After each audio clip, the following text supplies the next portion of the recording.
పత్రికా సమావేశాలకు కూడా ఎవడు పడితే వాడు లోపలికి వచ్చేసి మీకంటే ముందల కుర్చీలో కూర్చుంటాడు. ఇంతకుముందు నేను చూస్తున్నాను, ఒక 15 సంవత్సరాల క్రితం నేను ప్రజాప్రతినిధిగా ఎన్నికైనప్పుడు పత్రికా సమావేశాలు పెడితే సీనియర్ రాగానే సీనియర్ జర్నలిస్ట్ ఏ పేపర్ అన్నా ఉండని, లేకపోతే ఏ టీవీ అన్నా ఉండని, జూనియర్స్ ఎవరైనా ఉంటే సీనియర్స్ వస్తే ముందల సీట్లో కూర్చున్న వాళ్ళు కూడా లేచి వాళ్ళకి సీట్ ఇచ్చి వెనక్కి వెళ్ళి కూర్చునే వాళ్ళు. ఒకవేళ సీట్ లేకపోతే పక్కకు నుంచొని నోట్ చేసుకునేది.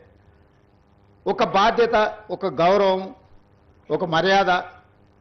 వాళ్ళ యాజమాన్యాలు ఎవరున్నా జర్నలిస్టుని ఒక గౌరవించుకునే పరిస్థితి ఉండే. ఇప్పుడు ఆ పరిస్థితి పూర్తిగా దెబ్బతిన్నది. వాడు ఖాళీగా ఉంటాడు కాబట్టి 3 గంటల ముందే వచ్చి ముందల కుర్చీలో కూర్చుంటాడు, కాలు మీద కాలు వేసుకొని. వాడికి ఆ వచ్చిన సీనియర్ జర్నలిస్టు వాళ్ళ జీవితాన్ని మొత్తం జర్నలిజంలో కలిపినరు. వాళ్ళు సిన్సియర్గా ప్రజా సమస్యల్ని విశ్లేషించడానికి, పరిశోధనలు చేయడానికి, వాళ్ళ జీవితాన్ని, ఆరోగ్యాన్ని ఫనంగా పెట్టి, కుటుంబాలను కూడా ఫనంగా పెట్టి ప్రజల సమస్యలను తెలుసుకోవడానికి ఎక్కడెక్కడనో మారుమూల ప్రాంతాలకు వెళ్ళి రోజుల కొద్దీ ప్రజలలో మమేకమై ఆ సమస్యల్ని తెలుసుకొని వాళ్ళు రాసిందన్న సంగతి, పాలకులు చేస్తున్న తప్పులను పట్టుకోవడానికి నిరంతరం శ్రమించి విశ్లేషించి, మన ప్రాంతంలో జరిగిన విద్యుత్ ఉద్యమాల వెనుక ఇంత కఠోరమైన దీక్ష జర్నలిస్టులది ఉన్నది.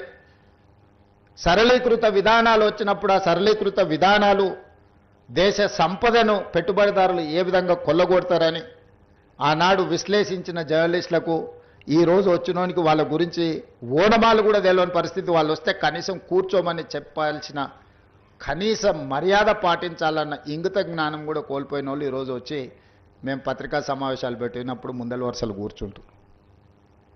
కూర్చోవడం కూడా ధిక్కారంగా, మన మీదో లోకు అయినట్టు వాడేదో మన మీద పెత్తనాన్ని చెలాయించడానికి వచ్చినట్టు మన కళ్ళకు చూస్తుంటాడు. ఇంకా నువ్వు నమస్కారం పెడతలేవు, నన్ను చూసి తల ఉంచుకుంటలేవేందని. నాకైతే అప్పుడప్పుడు అనిపిస్తుంది దిగిపోయి పల్ల చెంపలు వలగొట్టాలని. కానీ పరిస్థితులు, హోదా అడ్డం వస్తుంటాయి. గతంలో జర్నలిస్టులను చూస్తే మర్యాద ఇచ్చి పలకరించి ప్రెస్ మీట్ అయిపోయిన తర్వాత వాళ్ళతో 10 నిమిషాలు మాట్లాడి మేము చెప్పిన దాంట్లో ఏమన్నా లోపాలు ఉన్నాయా, లేకపోతే మేము చెబుతున్న ఉద్దేశం ఇదే అని